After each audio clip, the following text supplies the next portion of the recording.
Welcome back to another episode of the Top Cast. It's a very special episode.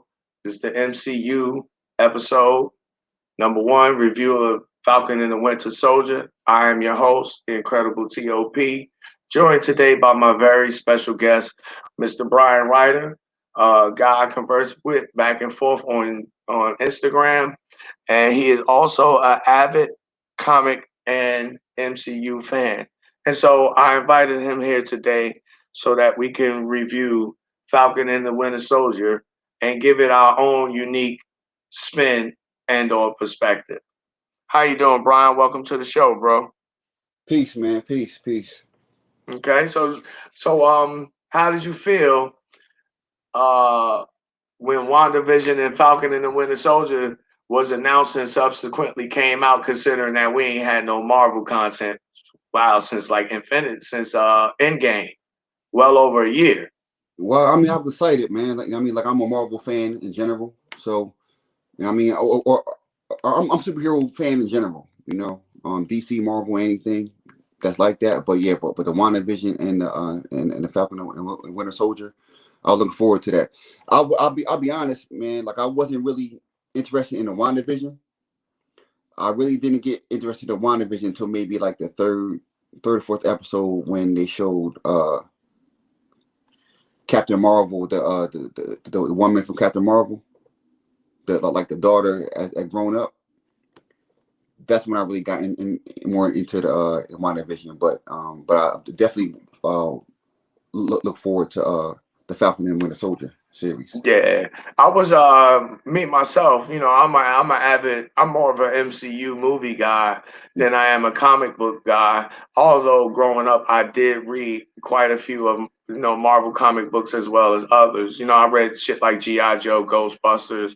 Mm, I was into all of those kind of things. But as I got older and started getting into women, you know what I'm saying, and other activities, I yeah, kind of pushed that to the wayside. I used to have a whole hefty garbage bag full of nothing but GI Joe figures. I had like hundreds of them shits. nice. I used to set up little battle scenarios in the house and whatnot as a kid. So I Same here. Same.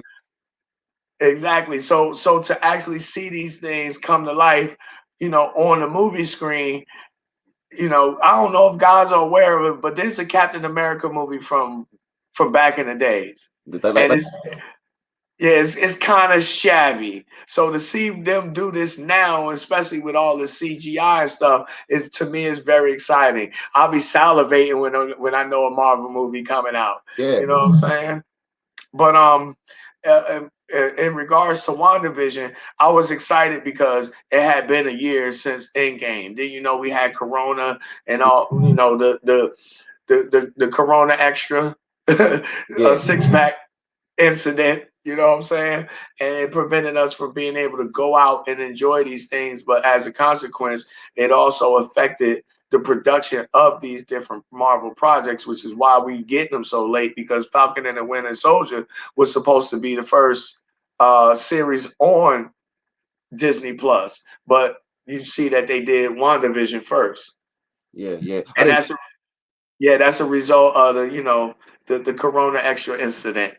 Mm, But I was into it, but it was WandaVision is a more mind thing as opposed to the action that we used to true. in regular Marvel movies. So for WandaVision, what I would suggest to people is you need to go and get familiarized with a couple different stories involving the Scarlet Witch in order to really understand that, because there's a couple different storylines being told in that series. It's Mm, kind of the same thing with the Falcon and the Winter Soldier, but it's not as complex.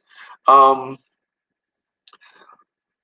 I remember in the first episode, one of the very first things that we see Falcon uh, packing up the shield to give back to the government. yes. And why I found that significant is because of what happened between him and Captain America in Endgame. Captain America basically is passing on the mantle to Falcon, And Falcon, when we get to Falcon and the Winter Soldier, he's not wanting to take up that responsibility.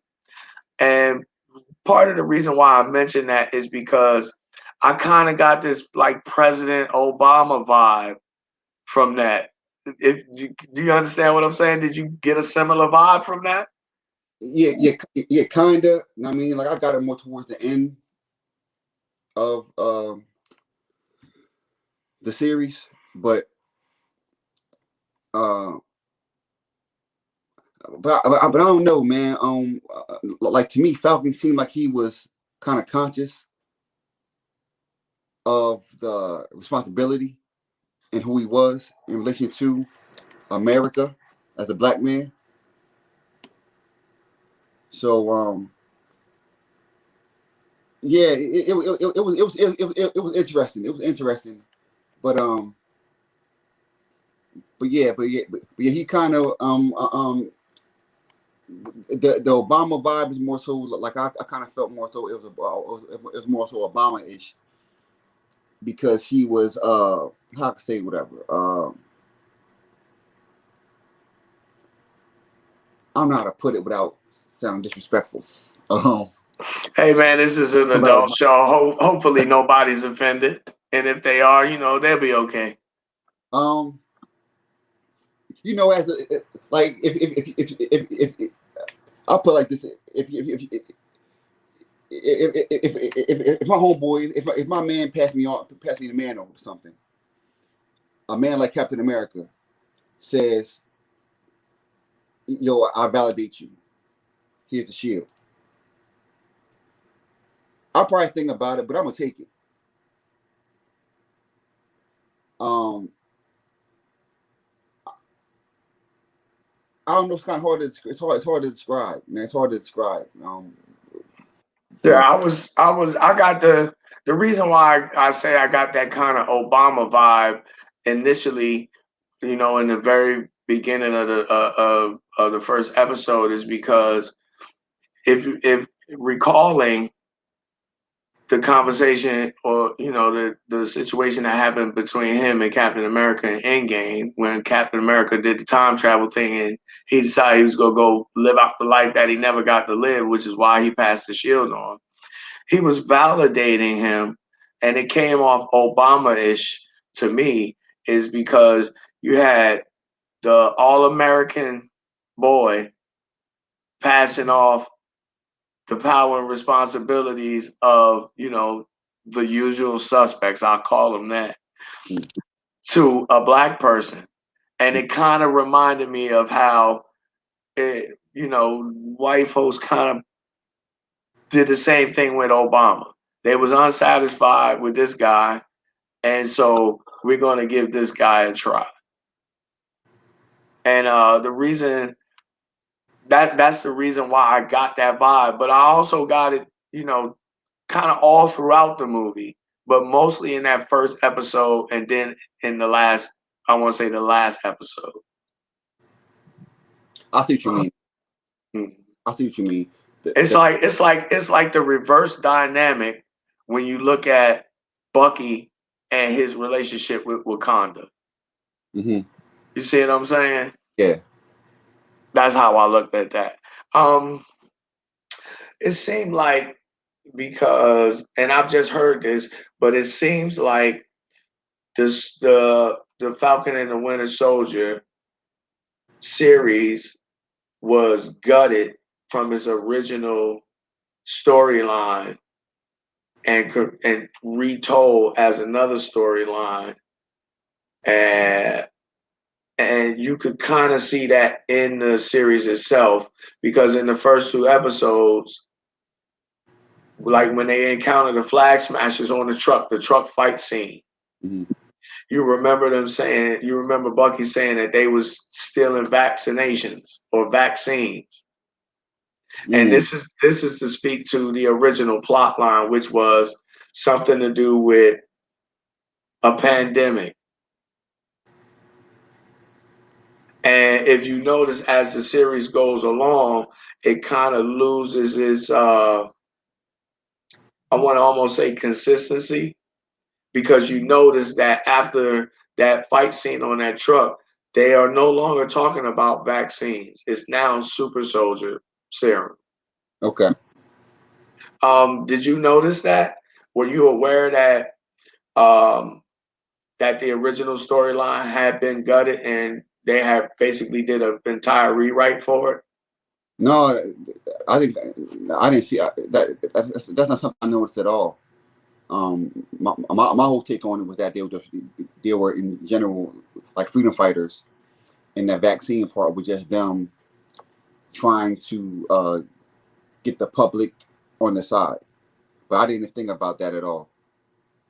Yeah, I listened to some other YouTube channels that make Marvel content, and some of the bigger ones put me on to this. And after I heard it, I went back and I watched the episodes again, and you could actually see, visually what they're saying. And how, from what I understand, the original storyline has something to do with a pandemic happening as a result of everybody coming back from the blip, or the government having something to do with releasing this germ and causing a pandemic as a result of people returning back from the blip. And that is what, the Flag Smashers was fighting against. And this is why they were still in the vaccines.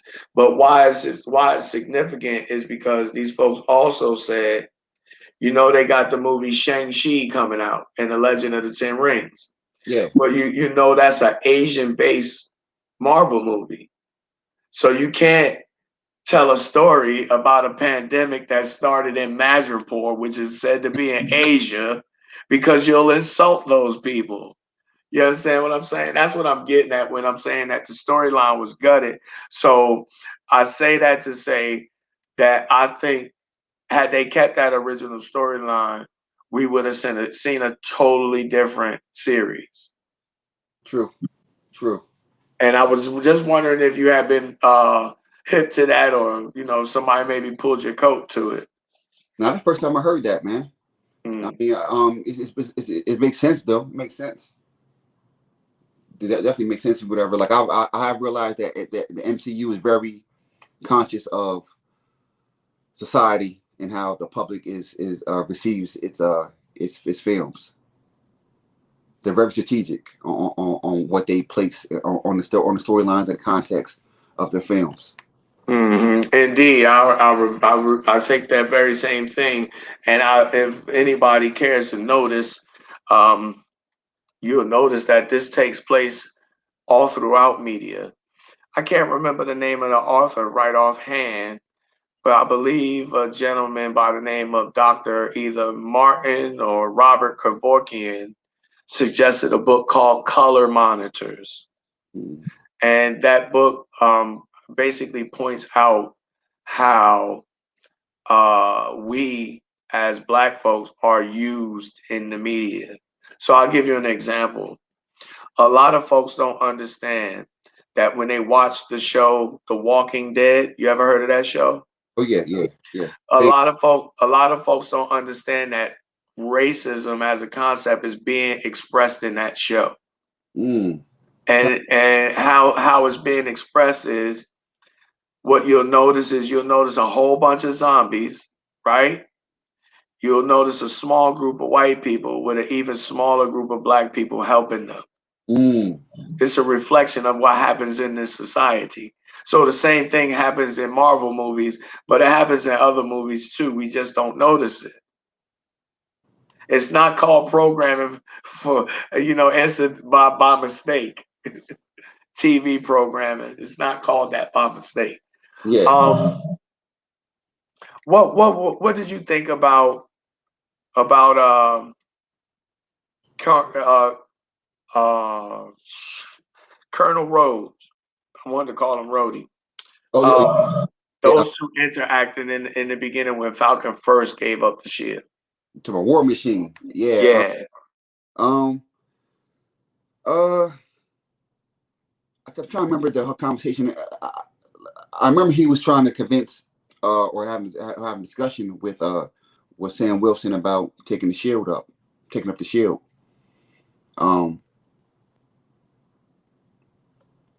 He seems to me more.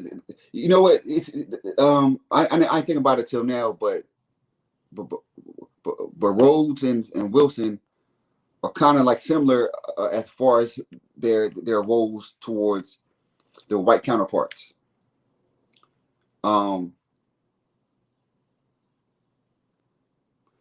I can't think. I mean, as far as I saw, whatever, it makes sense how he was right along the lines of who he always was.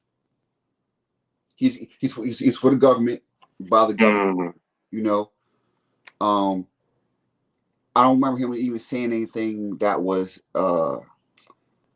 conscious of like any kind of black consciousness at all, if I recall correctly. As far as Sam Wilson taking up the shield. Mm-hmm. Yeah, the only thing that I would say that I recognize that I myself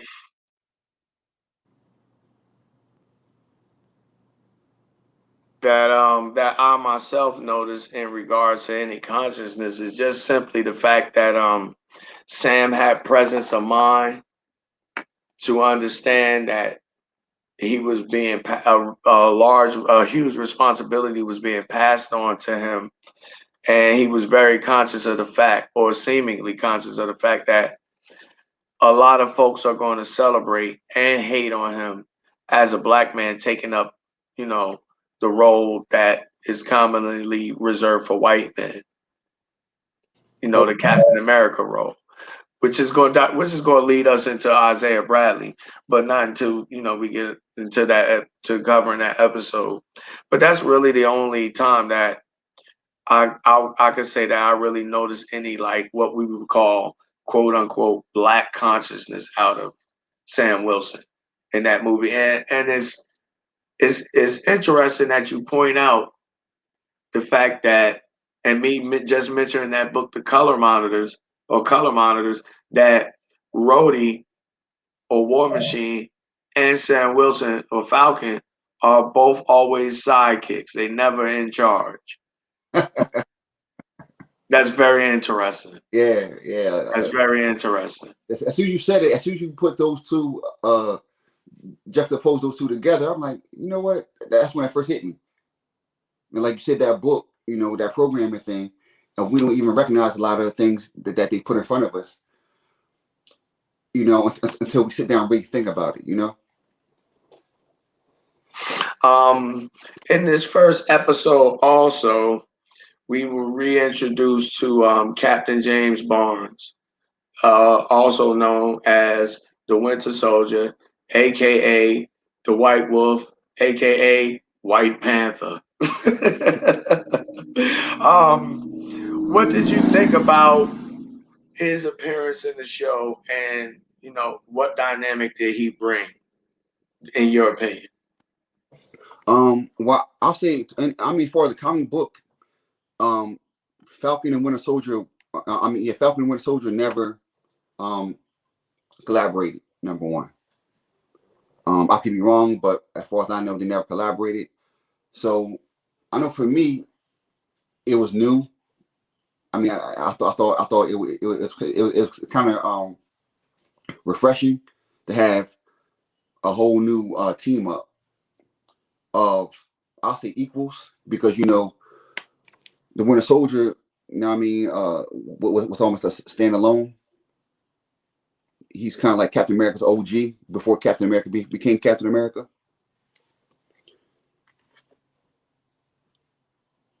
I thought it was very interesting. He came off as the villain to the guy you got to watch out for. And that's kind of unusual when you have a black character in these TV shows. A lot of times, the black character is the one that's a rebel, who the stereotypical black person. He's criminal. He's suspect. You got to keep a leash on him. Not all the time. Because we've seen it in like movies like Lethal Weapon. The white guy, he was off the chain and wild and all that, whatever. But like I like Winter Soldier. He brought the edge, the edge, whatever. The As a matter of fact, when I think about it even more so, the whole cerebral aspect of the series. You know, Falcon had to think about taking up the shield. The Winter Soldier had to think about his past. It's interesting. It's interesting, and I don't mean to cut you off, but it's interesting that you brought up that his past, because what it reminded me of is white guys could kill up a whole bunch of shit and get off being crazy. They could get a pardon being crazy. You know what I'm saying?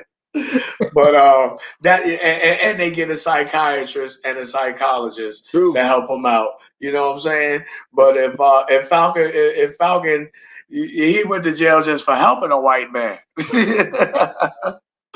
So, you know, I guess it pays to be a white guy because you can just kill up some shit and get a pardon and a vibranium arm from Africa. You know, so that was my takeaway from that. But I dig the Winter Soldier as a character.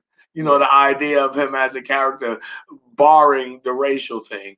I think he's a very interesting character, and it's just something about having the metal arms is just makes you look badass and unfuckwittable. You know what I'm saying? Like, yo, you can't beat me. I got a metal arm, unless you fighting Spider-Man, of course. Yeah, word. Like the fact that he's superhuman, or enhanced human, superhuman, and he got cyborg on. That's a dope combo, man. Dope combo. Definitely, and then now that he got the upgraded vibranium joint, it's just it's even better. I was hoping to see in the series that it would like transform in some kind of way, you know, like on some Iron Man shit, and like a rocket would come out of it, or like some laser beam, or like an energy sword or something. But we didn't get none of that. So, you know, it's all good. Let me see. After we initially get introduced to Bucky, or the Winter Soldier, we go through his thing with going to see, you know, his shrink. And then the next thing that I notice is that he's friends with a little Asian guy. And, you know, we know from history that white folks and Asians have a hell of a working relationship. And the reason why I'm mentioning this is because he ended up getting a date with an Asian girl. True. And in real life, a lot of Asian women prefer white guys. So see, I notice little things like this in the movies that I also pick up on from real life. And I just find that it's interesting that these ideas are communicated to us visually, but people don't catch it. Yeah, man, I find it interesting too, because, you know, Bucky is from like the 1940s, and it's interesting to have two white men. Of course, that's why they make them unique in this series. That aren't racist. You know, that came all the way up to this time. They're not racist. But I will say that, to touch on what you said about the Asian.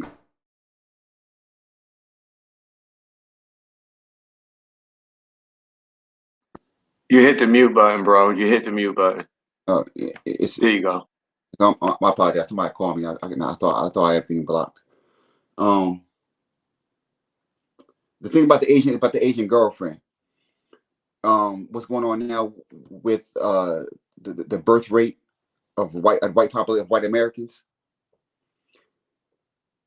And I even saw a video, like a video of a few white police officers talking, have a private conversation about how the birth rates are going down, and they're becoming the real minority of America. Now, I mean, we already know they're a minority on the globe, but in America, they're becoming a minority. And they even talk about one of the only ways to save their race and still maintain their their phenotype is to intermarry or procreate with Asians.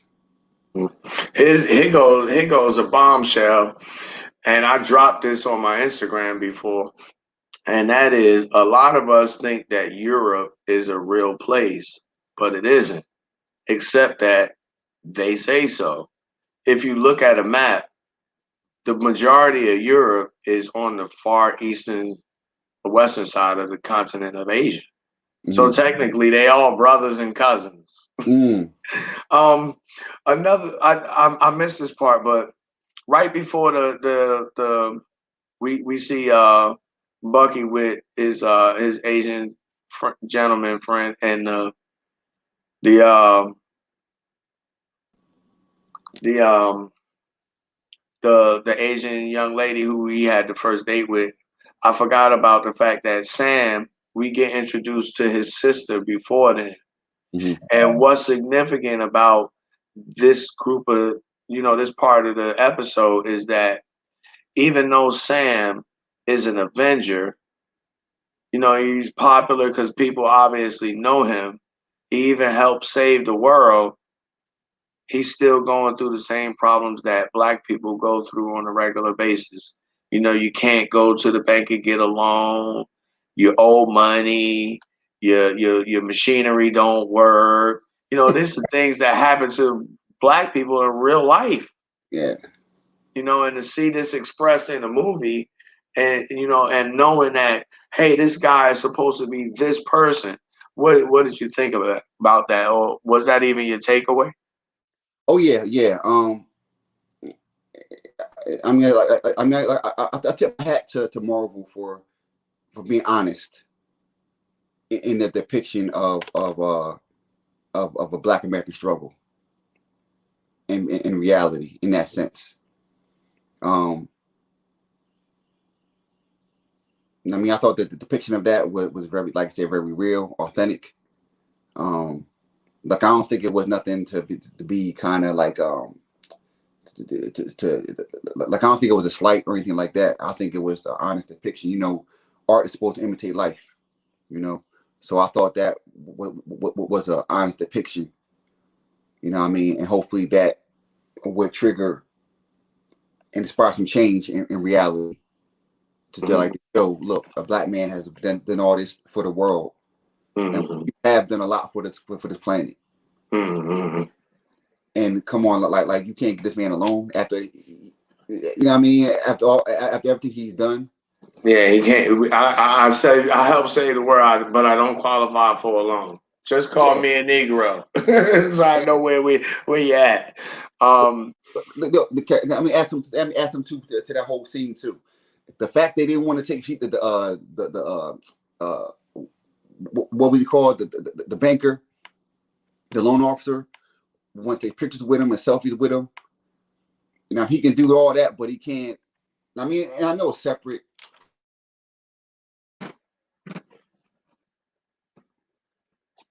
You on mute again? Okay. Say something. Yeah, I might have to pause this, whatever, and block somebody like fully, because I keep getting a phone call. I might edit this out. Yeah, but that scene with the loan officer, I find that part was even interesting. Was honest too, was authentic too, because that's kind of stuff that we see.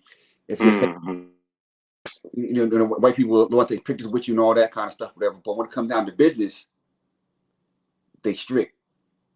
They were limited. Exactly. But when it comes to fun and silly shit, come on, rap for me, dance for me, bounce that ball for me. Exactly. Exactly. I got that same impression, during that part of the episode. The last two things, first is we get introduced to the Flag Smashers. And the Flag Smashers in the comics, I know that is only one character that's a male. But in the series, the Flag Smashers is a group of people, and the leader of them is a female, and she happens to be like some European girl. And what struck me as odd about that is it kind of gives like this feminism vibe off, because you got here you go, you got a little white woman in charge of everybody, and she running around just creating all kinds of havoc, killing people, blowing up shit, stealing vaccines and all kinds of stuff. I was waiting for her to say they were stealing opioids or something like that. But this is when we get introduced to these group of people. Anything you had to say in regards to them? What was your impression about those characters in the episode? Well, I know the Flag Smashers were, were anti-nationalists, and they fashioned themselves as freedom fighters. Um, and the whole thing was to stop oppression through national rule, to stop the oppression of people via national rule, that would be oppressed by national rule. Um, the girl who's obviously mixed biracial. I thought that was interesting too. They made her biracial. Damn, I could have swore she was a white chick just with some really really big teeth. She's actually not she's actually not bad to look at until she smiles, but that's not really neither here nor there. But I thought that, but I wasn't sure. Yeah, I forgot her name, but if you go to her Instagram page, she's biracial. Okay. Um, Okay. um, but, but but I will say something about the feminist aspect that you brought up. Um,